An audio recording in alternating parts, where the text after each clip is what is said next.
Bu dəfəki videomuz xanım sürücülər üçün olsun. Doğru oturuş pozisiyonu necə tənzimlənir? Adətən xanım sürücülərdən şikayət ondan olur ki, xanım sürücülər avtomobildə sürüş zamanı reaksiyaları gec verirlər. Bəs bunun səbəbi nədir?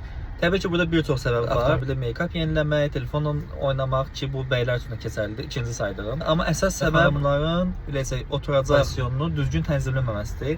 Adətən biz yolda və ya sosial şəbəkədə xanımların avtomobili idarə edən zaman sinessa ilə avtomobilin sükanı hissəsi arasında olan məsafənin çox az olması olur və beləcə sükana çox yaxın əyləşirlər və bu zaman qollar dirsəkdən bükülü olur deyə avtomobilin sükanına lazım olan vaxtda lazım olan reaksiyanı görmək çətin olur. Bəs bunu necə doğru tənzimləmək lazımdır? Bu video niyə bəylərə aiddir? Çünki adətən bəylər az qalsın arxa oturacaqda oturub avtomobili idarə edirlər. Doğru oturuş pozisiyonu necə tənzimlənir? Bunu tənzimləməyin ən rahat yollarından biri oturacağınızın bel hissəsini və oturacaq hissəsini tənzimləyəndən sonra əlinizi sükanın üzərinə belə etsək qoyursunuz. Hansı ki bu formada qalırsa, demək ki oturacağınızı doğru tənzimləməmisiniz. Doğru tənzimləmək üçün biləyinizin bu hissəsi tam olaraq sükanın burasında olmalıdır. Yəni sükanın üstü ilə biləyiniz üst-üstə düşməlidir.